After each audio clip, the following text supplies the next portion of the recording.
अक्कलकोट ते गांगणापूर येथे आपण देवांचे दर्शन घेऊन आता आपण पुढे निघालेलो आहोत. कालच्यापेक्षा आजचं वातावरण थोडंसं ढगाळ होतं, त्यामुळे गरम अजिबात होत नव्हतं. सकाळ सकाळ आम्ही निघालो. वातावरण जरी ढगाळ असलं तरी पावसाचा अजिबात लवलेशही नव्हता. आमचं देवदर्शन अतिशय व्यवस्थित आणि मस्त झाले. आपण आता एडेश्वरी मातेचं दर्शन घेण्यासाठी जात आहोत. तर एडेश्वरी मातेचं दर्शन घेण्याआधी इथे हातपाय धुवायचे दत्त मंदिर आहे. इथे हातपाय धुवून नंतर टेकडीवर मंदिरात जाता येतं. हे बघा, हे यांना वाटतं सगळ्यांनी ह्यांचंच ऐकायला पाहिजे. करावे जनाचे आणि ऐकावे माझ्या मनाचे. हा, फक्त तुमच्या मनाचे ऐकायचं. आता मी तुम्हाला घेऊन जाणार आहे एडेश्वरी माता मंदिर. हे मंदिर धाराशिव म्हणजे पूर्वीचे उस्मानाबाद जिल्ह्यातील येरमाळा गावाजवळ कळंब तालुक्यातील अत्यंत प्रसिद्ध असे शक्तिपीठ आहे. हे मंदिर स्थानिक पातळीवर येडाई देवी किंवा एडेश्वरी माता म्हणून ओळखले जाते. मंदिर हे एका छोट्या टेकडीवर वसलेले असून दर्शनासाठी सुमारे 200 पायऱ्या चढाव्या लागतात. एडेश्वरी महाद्वारा धाराशिव जिल्ह्यात एडेश्वरी देवी. मंदिराची रचना हेमडपंथी शैलीतून असून दगडी बांधकाम आणि दीपमाळ हे त्याचे विशेष आकर्षण आहे. देवीला पार्वतीचे रूप मानले जाते आणि अनेक भाविक तिला जागरूक देवस्थान मानून नवस करतात. येथे लोक नवस फेडण्यासाठीही येतात. लोकप्रिय कथेनुसार भगवान श्रीराम सीतेच्या शोधात असताना माता पार्वती यांनी सीतेचे रूप धारण करून त्यांची परीक्षा घेतली. श्रीरामाने त्यांना ओळखून तू येडाई असे संबोधले आणि त्यावरून या स्थानाला येडाई किंवा एडेश्वरी हे नाव पडल्याचे सांगितले जातात. येथे चैत्र पौर्णिमा, श्रावण पौर्णिमा आणि नवरात्री उत्सव मोठ्या उत्साहात साजरे होतात. या काळात लाखो भाविक दर्शनासाठी येतात. देवीचे दर्शन खूपच छान झाले. मस्तपैकी आम्ही देवीचे दर्शन घेतले आणि पुढच्या प्रवासाला निघालो. बाहेरचं क्लायमेट आणि इतकं सुंदर होतं ना, आणि ढग पण किती सुंदर होते. तर मध्येच आम्हाला इच्छा झाली म्हणून फोटो वगैरे काढण्यासाठी आम्ही थांबलो आणि थेट गाठलं ते तुळजापूर. भवानी मंदिरात आता आम्ही चाललेलो आहे.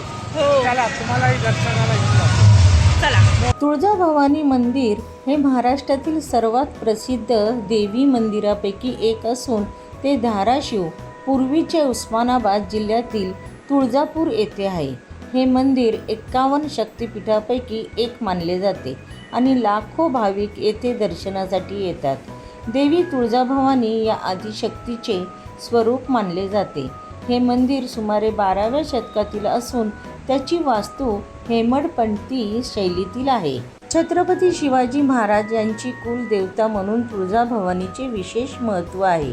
परंपरेनुसार शिवरायांना देवीने भवानी तलवार दिल्याची श्रद्धा प्रचलित आहे. पौराणिक कथा असे मानले जाते की अनुभूती नावाच्या तपस्विनीचे रक्षण करण्यासाठी देवी प्रकट झाल्या आणि कुकर नावाच्या राक्षसाचा वध केला. त्यानंतर त्या तुळजापूर येथे स्थिरावल्या आणि तुळजाभवानी या नावाने प्रसिद्ध झाल्या. येथील प्रमुख उत्सव म्हणजे नवरात्री उत्सव, विजयादशमी, चैत्र नवरात्री. या काळात लाखो भाविक दर्शनासाठी येतात. चिंतामणी शिळा म्हणजे चिंतामणी दगड असेही म्हणता येईल. होकार नकार दगड भाविकांमध्ये त्याची विशेष प्रसिद्धी आहे. श्री तुळजाभवानी मंदिर येथे खूप सारी प्राचीन अशी श्रद्धास्थाने आहेत. आम्ही सर्वांनी तुळजाभवानीचे दर्शन घेतले आणि पुढील प्रवासासाठी निघालो. आता आपण आलेलो आहोत ते महालक्ष्मी टेम्पल येथे, म्हणजे महालक्ष्मीचे मंदिर आहे. हे खूपच सुंदर असे मंदिर आहे. चला. कमला संस्थान कमलानगर येथील महालक्ष्मी मंदिर हे महाराष्ट्र कर्नाटक सीमेवरील भाविकांमध्ये श्रद्धेचे महत्त्वाचे स्थान मानले जाते. येथे देवी महालक्ष्मी समृद्धी, ऐश्वर्य आणि मंगलमय जीवन देणारी अधिष्ठी देवी म्हणून पूजली जाते. दर शुक्रवारी नवरात्री उत्सवात आणि दिवाळीच्या लक्ष्मीपूजनाला मोठ्या संख्येने भाविक दर्शनासाठी येतात. मंदिरात नियमित काकड आरती, अभिषेक, महापूजा, आरती आणि प्रसादाचे आयोजन केले जाते.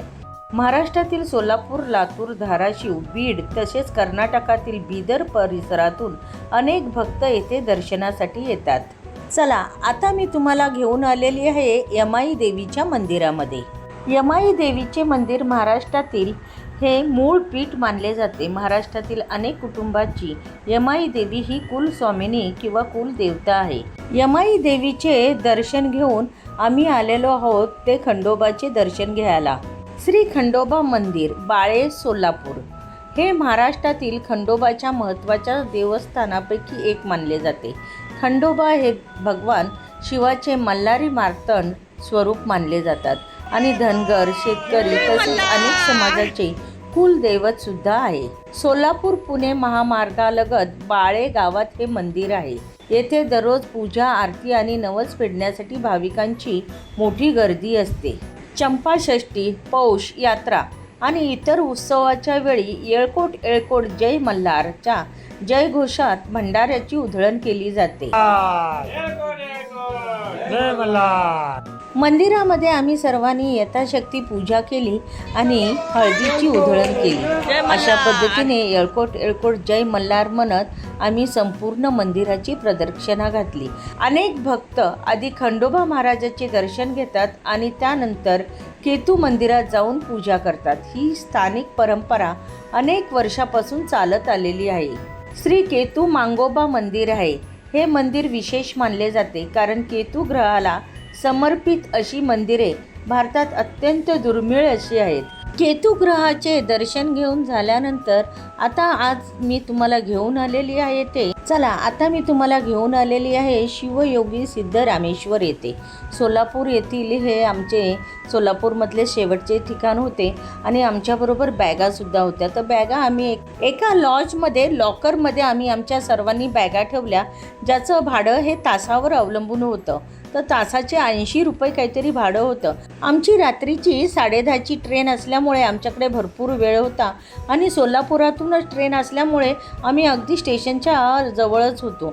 तर आम्ही मस्तपैकी बोटिंग करण्याचा निर्णय घेतला आणि सर्वजण बोटिंग करायला सुरुवात केली. मस्तपैकी बोटीमध्ये एन्जॉय करत आम्ही संपूर्ण तलाव फिरला. खूपच सुंदर असा हा तलाव आहे. बॅगा वगैरे घेऊन आपल्याला व्यवस्थित असं फिरता येत नाही, म्हणून लॉकरमध्ये बॅगा ठेवायच्या आणि मस्त फिरायचं. आम्ही सर्वजण धमाल मजा मस्ती करत होतो आणि खूपच गप्पा गोष्टी करत करत आम्ही हे बोटिंग करत होतो. मंदिराच्या चारी बाजूनी सिद्धेश्वर तलावाने वेढलेला आहे. या तलावामुळे मंदिराचे सौंदर्य अधिक खुलून दिसते. स्थानिक परंपरेनुसार विविध पवित्र नद्यांनी येथे वास करण्याची इच्छा व्यक्त केली आणि त्यामुळे या तलावाला पवित्र मानले जाते. आजही भाविक तलावाचे दर्शन घेऊन मंदिरात प्रवेश करतात. तलावाशेजारी भुईकोट किल्ला जो सोलापूरचा प्रमुख ऐतिहासिक स्थळापैकी एक आहे. येथे आम्ही 5 वाजता आलेलो आणि कसे 9 वाजले ते कळले सुद्धा नाही आम्हाला. इतकी सुंदर अशी ही जागा आहे. तलावाभोवती सुंदर फिरण्याचे मार्ग आणि बाग आहे. संपूर्ण तलाव फिरून झाल्यानंतर आम्ही मंदिराकडे निघालो. पायातल्या चपल्या बाहेरच काढायच्या आणि तसेच अनवाणी पायाने आतमध्ये मंदिरात जायचं. खरोखर खूपच सुंदर असंही ही जागा आहे. येथे तुम्ही सुंदर सुंदर फोटो क्लिक करू शकतात, हिरव्यागार गवतावर चालू शकता. चला आता आपण मंदिराकडे जाऊ. आपण मंदिरात जाण्याच्या आधी व्यवस्थित स्वच्छ असे हातपाय धुणार आहोत. तर इथे आपण व्यवस्थित हातपाय धुवून नंतरच मंदिरात प्रवेश करणार. संध्याकाळी मंदिर आणि तलावाची रोषणाई अतिशय आकर्षक दिसते. मकर संक्रांतीच्या काळात येथे प्रसिद्ध गड्डा यात्रा भरते. या यात्रेला महाराष्ट्र, कर्नाटक, तेलंगणातून लाखो भाविक येतात. श्री सिद्धेश्वर मंदिर हे सोलापूर शहराचे ग्रामदैवत मानले जाते. हे मंदिर 12व्या शतकातील महान संत शिवयोगी सिद्धरामेश्वर यांनी बांधले अशी परंपरा आहे. ते वीरशैव लिंगायत परंपरेतील महान संत, तत्त्वज्ञ आणि समाजसुधारक होते. त्यांनी समाजसेवा, समानता आणि शिवभक्तीचा संदेश दिला. गरीब, गरजू आणि सर्वसामान्य लोकांची सेवा हीच ईश्वर सेवा मानली जाते असे येथील कार्य आहे. 9:15च्या आसपास आम्ही मंदिरातून बाहेर पडलो, कारण 10:30ची आमची ट्रेन होती. एक रिक्षा केली आणि खसून असे बसलो आणि सोलापूर स्टेशनला आलो. मस्तपैकी तिथे आम्ही फोटो वगैरे काढले आणि अशा पद्धतीने आमची ही अक्कलकोटची ट्रिप पिकनिक मित्रांसमोर संपलेली आहे. चला भेटूया पुढील व्हिडिओमध्ये. तुम्हाला जर माझा व्हिडिओ आवडला तर नक्की लाईक करा, शेअर करा आणि आपल्या चॅनलला सबस्क्राईब करायला विसरू नका.